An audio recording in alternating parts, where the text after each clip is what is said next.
الله إلا الله وأشهد وأشهد أن أن محمدا رسول الله. محمدا رسول الله. So now we're saying in English, I testify that there is no God but Allah, and I testify that Muhammad sallallahu alayhi wasallam is his last messenger.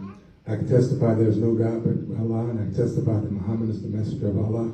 Allahu Akbar, takbir.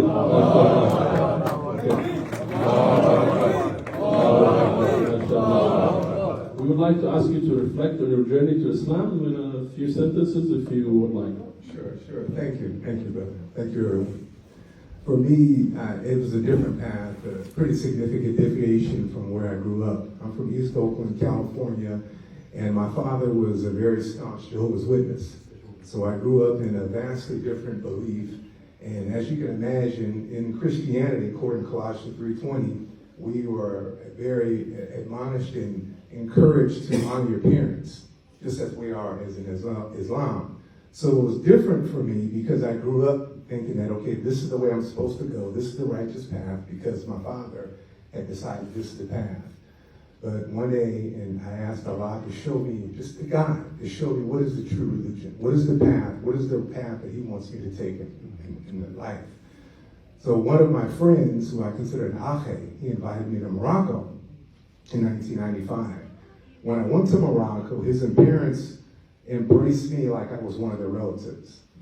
And then I noticed that there were many of the inhabitants there, people that lived there, were very financially challenged.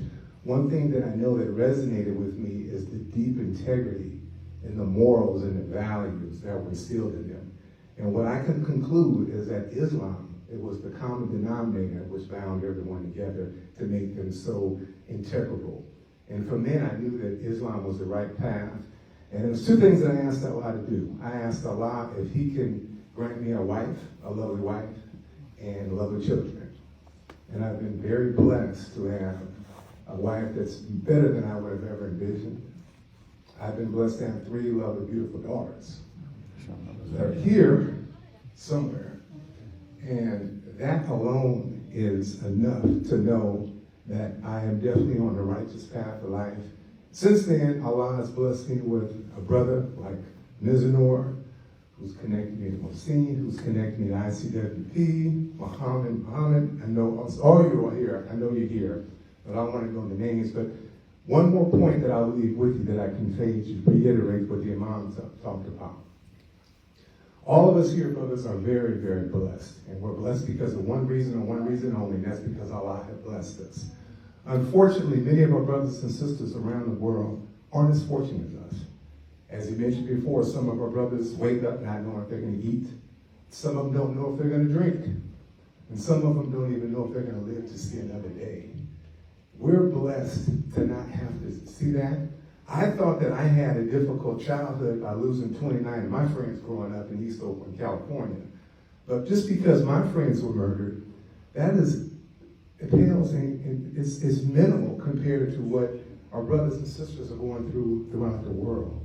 So I would always like to encourage you all to remember charity. It's 2 things helped us that I remember. The one you gave last week, when you talked about giving, the importance of giving, it's not just giving, it's an investment in a life that we hope and aspire to have that will last us forever. So as we're giving, it's not like we're just giving, we can't get it back. That's an investment that will bode well and even better for us in the future.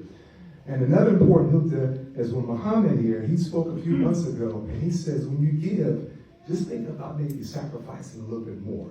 Maybe it's a dinner that you sacrifice going to, or maybe there's a particular gift that you don't happen to buy.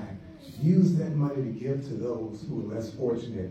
And the most important thing is that when the brother here said that one day we're going to all have to answer to Allah, and just think of having your deeds recorded and having the answer and saying there's much more I could have done to help our brothers and sisters who are struggling out there.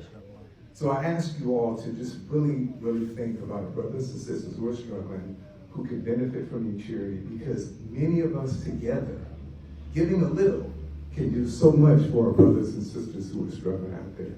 Thank you for staying with me for this Shahada. It's very important to me. And may Allah continue to please bless us all.